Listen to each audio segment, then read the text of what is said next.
اگر پاؤں دھونے کی جگہ نہ ہو تو موزے پر مسح کا حکم۔ سید افسر علی حیدرآباد انڈیا سے، آپ نے بیان میں بتایا تھا کہ چمڑے کے موزے پر مسح کرنے سے وضو ہو جاتا ہے، لیکن عام موزے پر وضو نہیں ہوتا۔ میں ایک مال میں جاب کرتا ہوں، وہاں واش بیسن لگے ہیں جس پر میں چند مسائل کی وجہ سے پاؤں اٹھا کر نہیں دھو سکتا، جس کی وجہ سے میری کئی نمازیں چھوٹ جاتی ہیں۔ تو اس صورتحال میں میرے لیے عام موزوں پر مسح کرنے کی کوئی گنجائش ہوگی یا نہیں ہوگی؟ کوئی گنجائش نہیں ہے، کیونکہ یہ عام موزے نبی صلی اللہ علیہ وسلم کے دور میں تھے ہی نہیں۔ یہ جو ساکس پہنے جاتے ہیں نا، یہ تھے ہی نہیں رسول اللہ صلی اللہ علیہ وسلم کے دور میں۔ تو اسی وجہ سے یہ جو حدیث میں آتا ہے کہ مسح علی الجوربین، آپ صلی اللہ علیہ وسلم نے جوربین پر مسح کیا، تو یہاں علماء کہتے ہیں کہ جورب سے مراد خفین ہے، کیونکہ جورب خف کا اطلاق خفین پر بھی ہوتا ہے۔ خفین کا اطلاق جورب پر نہیں ہوتا، لیکن جورب کا اطلاق خفین پر بھی ہوتا ہے۔ تو اس کے یہ والے جو جورب آج کل پائے جاتے ہیں نا، جو مطلق جورب کا میں انکار نہیں کر رہا، یہ جو آج کل جو جورب پائے جاتے ہیں جو بہت باریک ہوتے ہیں اور ان میں بہت آسانی سے پانی سرایت کر جاتا ہے، تو چاروں فقہا کے نزدیک ان پر مسح جائز نہیں ہے، اور کسی بھی ماضی میں ہمیں مجتہد کا ایسا قول نہیں ملتا۔ تو اس پر فتویٰ دینا کہ یہ عام موضوع پر بھی مسح جائز ہے، یہ اجماع امت کے خلاف ہے۔ اور جب امت ایک دفعہ کسی مسئلے پر جمع ہو جائے تو پھر اس کے خلاف فتوے کی کوئی حیثیت نہیں ہوتی، چاہے وہ فتویٰ دینے والا کوئی کتنا ہی بڑا عالم کیوں نہ ہو۔ تو اس لیے اپنی نمازوں کو ضائع نہ کریں۔ یہ جو چاروں ائمہ نے کچھ نہ کچھ قید لگائی ہے کہ کس ٹائپ کے موزے ہوں گے تو مسح جائز ہوگا، اس میں چمڑے کا ہونا ضروری نہیں ہے، لیکن جو چمڑے کا موزہ ہے اس میں وہ تمام شرطیں پائی جاتی ہیں، اس لیے ہم اس کا تذکرہ کرتے ہیں اکثر، لیکن چمڑے کا ہونا ضروری نہیں ہے، مگر کچھ نہ کچھ شرائط پائی جانا ضروری ہے۔ یہ جو عام ساکس پہنے جاتے ہیں نا بوٹ میں، جو لوگوں میں جس کا رواج ہے، یہ تو اس میں تو کسی کے یہاں بھی جائز نہیں ہے مسح۔ تو اس لیے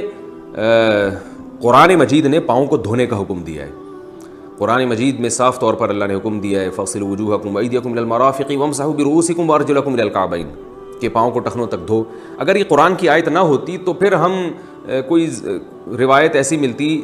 جس کے دو معنی نکلتے، ایک جورب اور خفین، یعنی جورب کے دونوں معنی نکل رہے ہوتے، تو ہم کہتے چلو یار یہ والا معنی ہم لے لیتے ہیں، لیکن قرآن ایک متواتر ہے اور قطعی دلیل ہے، اس میں صاف طور پر اللہ نے پاؤں کو دھونے کا حکم دیا ہے۔ تو جب تک اس کے خلاف کوئی مضبوط دلیل نہیں ہوگی، بالکل بے غبار،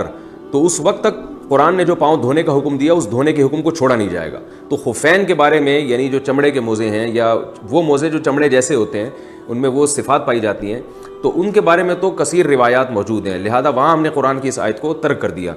لیکن اس کے علاوہ جو یہ عام موزے ہیں، یہاں اس کے بارے میں قرآن و سنت خاموش ہے، تو اس لیے قرآن کی آیت ہی پر عمل کیا جائے گا، اور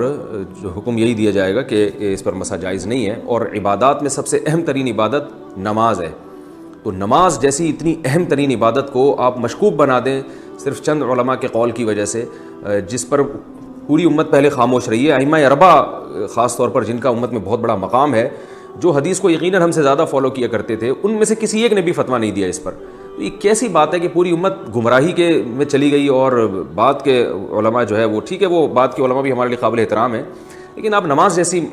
چیز کو آپ جو ہے وہ چند علماء کے قول پر جو ہے وہ ضائع کر دیں یا شک میں ڈال دیں، یہ بالکل صحیح نہیں ہے۔ تو آپ پاؤں کو دھویا کریں، اگر واش بیسن میں آپ کے لیے پاؤں دھونا ممکن نہیں ہے تو واش روم میں جائیں، وہاں آپ اپنے پاؤں کو دھو لیں، یعنی جس جگہ وضو کر رہے ہیں پاؤں وہاں دھونا تو ضروری نہیں ہے، آپ جائیں واش روم میں، اور واش روم میں شاور کے ذریعے یا لوٹے کے ذریعے کسی بھی طرح سے آپ اپنے پاؤں کو آرام سے دھو سکتے ہیں۔